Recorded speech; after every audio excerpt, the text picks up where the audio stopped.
Bonjour, aujourd'hui je vais vous parler de Dracula de Bram Stoker. Donc c'est un roman, dont on a tiré beaucoup de films et rares sont les films qui sont totalement fidèles à l'histoire. Ils ont tous pris des détails, des mais ils ont tous pris des libertés. Donc la base, c'est quand même le roman et c'est quand même bien de le lire. C'est un roman épistolaire, c'est-à-dire qu'en fait, ils se racontent qu'à travers des courriers que les uns et les autres, ou des lettres ou des journaux qu'ils écrivent, voilà. Alors ça se passe dans les Carpates. Donc les Carpates, c'est une région de la Roumanie. Je vous ai mis une carte de l'Europe centrale, centrale-est, voyez. Donc vous avez l'Italie, la Grèce, tout ça. Et là, nous avons la Roumanie, voilà. Et là, les Carpates, là, c'est là. Voilà, ça, c'est les Carpates. Et là, il y a un endroit. Alors, il y a Bistrit qui est... Parce que c'est pas loin de Bistrit. Bistrit est là. Voilà. Et vous avez le col de Borgo qui est là. Voilà. Donc, c'est vraiment une région extrêmement sauvage. Et donc, Jonathan Harker, qui est un agent immobilier, je pense, de l'époque, il a rendez-vous avec le comte Dracula qui veut acheter des propriétés à Londres. Et donc, il est dans la diligence qui l'emmène au point de rendez-vous où le cocher de Dracula va venir le chercher. Donc, on est dans les Carpates le soir, il fait nuit, et voilà, et ça fait peur. Alors, je reprends. Ensuite, tandis que nous continuions notre route à toute allure, le conducteur se pencha et, des deux côtés de la voiture, les passagers, le cou tendu à l'extrême, scrutaient avidement l'obscurité.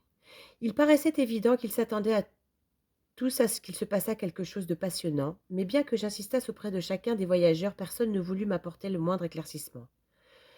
Leur agitation dura encore un bon moment jusqu'à ce que nous parvînmes enfin sur le versant est du col. Les nuages sombres au-dessus de nous étaient comme affolés et l'imminence du tonnerre rendait l'air lourd et oppressant. Les montagnes semblaient avoir découpé l'atmosphère en deux parties égales et nous avions maintenant atteint la zone orageuse.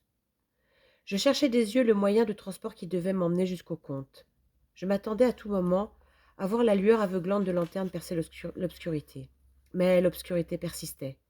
La seule lumière visible provenait des rayons intermittents des lanternes de notre diligence et qui éclairaient le nuage blanc diaphane formé de la vapeur émanant des naseaux fumants de nos chevaux fourbus.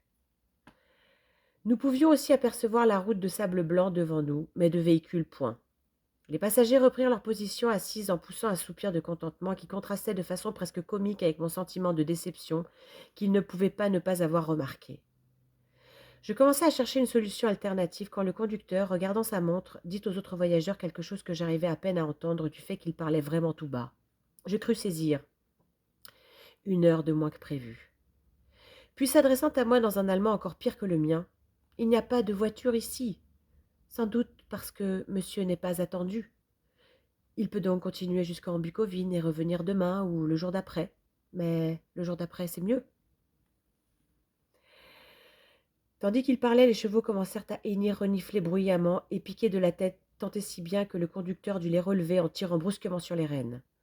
Ensuite, dans un concert de cris de voyageurs matinés de signes de croix intempestifs, une calèche à 4 chevaux arriva par l'arrière, sembla vouloir nous dépasser, mais s'arrêta juste à côté de notre voiture.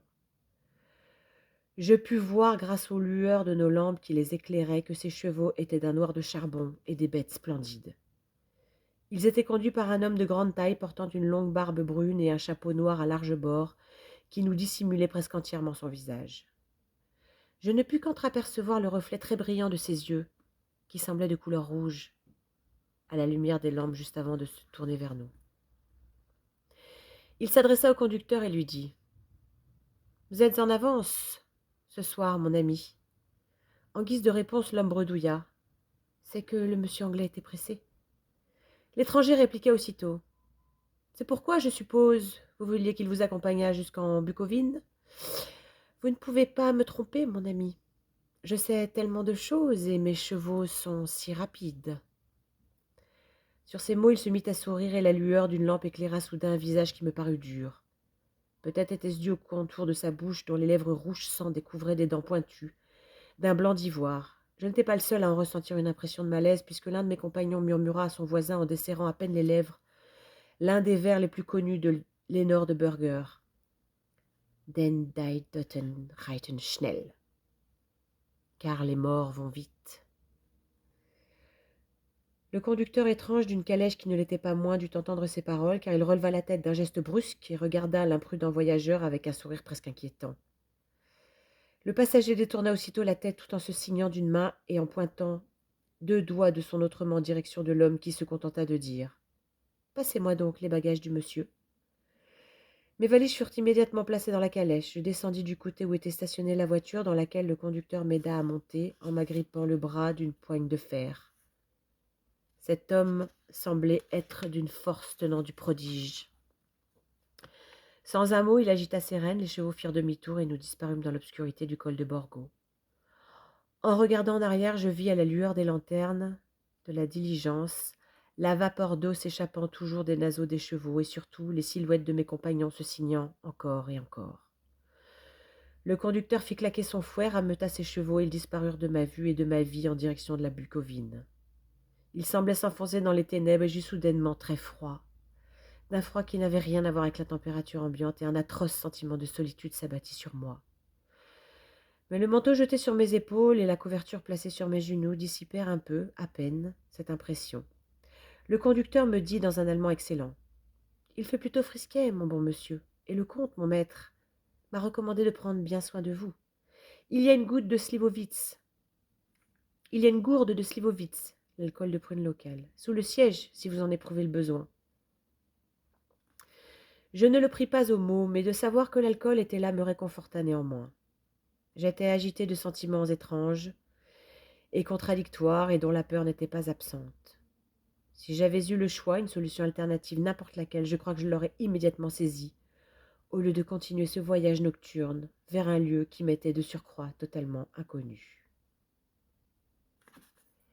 Voilà, ça c'est le début, mais voilà, peut-être d'autres passages à venir. Merci de m'avoir écouté.